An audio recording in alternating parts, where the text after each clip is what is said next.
ప్రియులారా, మన ప్రభు అయిన యేసు క్రీస్తు నామంలో మీకు శుభోదయం. ఆయనను గూర్చి అనుదిన ఆత్మీయ ఆహారం, నవంబర్ 22 శనివారం. మన ధ్యాన లేఖనం యోహాను సువార్త 17వ అధ్యాయం 15వ వచనం. నీవు లోకములో నుండి వారిని తీసుకుపోమని నేను ప్రార్థించడం లేదు గాని దుష్టుని నుండి వారిని కాపాడమని ప్రార్థించున్నాను. వ్యాఖ్యానాంశం: క్రీస్తు కలువరి ప్రేమ. వ్యాఖ్యాన అంశం: క్రీస్తు కలువరి ప్రేమ.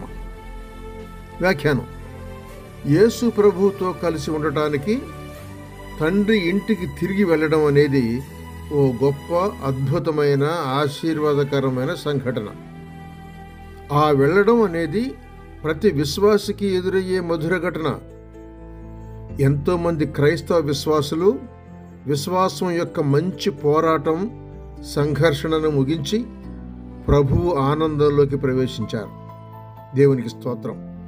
పై వచనంలో క్రీస్తు తన ప్రజలు తనతోనే ఉండాలని ప్రార్థించడం లేదు. ఒకేసారి ఈ లోకంలో నుండి పరలోకానికి తీసుకెళ్లమని అడగటం లేదు. మనం ఇక్కడే ఉండాలని, ఆయన స్వరూపంలోకి సంపూర్ణంగా మారే వరకు మన తండ్రి వేచి ఉంటాడు. ఈ జీవితం పొడిగింపులోని ఈ మర్మం ఎంత మధురం! మనం శరీరంలో ఉండటం మనకు ప్రయోజనకరం కాకపోయినా ఇతరులకు అవసరం. కొందరు క్రైస్తవులు తరచుగా ఏదైనా ఒక సమస్య వచ్చినప్పుడు చనిపోవాలని కోరుకుంటారు. ఎందుకు అని వారిని అడిగితే వారి జవాబు ప్రభువుతో ఉంటాం కాబట్టి అని. ఇందులో ఎంత అందమైన అబద్ధం దాగి ఉందో! ఆ కొందరు ప్రభువుతో ఉండాలనే కోరికతో కాదు, వారి కష్టాలను వదిలించుకోవాలని. తండ్రి ఇంటికి వెళితే ఆ కోరిక రక్షకుని సహవాసం కోరి కాదు, విశ్రాంతి తీసుకోవాలనే కోరికే. భక్తుడైన పౌలు, నా మట్టుకైతే బ్రతుకుట క్రీస్తే, చావైతే లాభం అనే నిర్ణయ స్ఫూర్తితో మనం కూడా ఏకీభవిస్తే ఇప్పుడు వెళ్ళిపోవడం అనే కోరిక సమంజసమైంది, సరైంది. ఫిలిప్పీలకు రాసిన పత్రిక 1వ అధ్యాయం 21-22 చూడండి.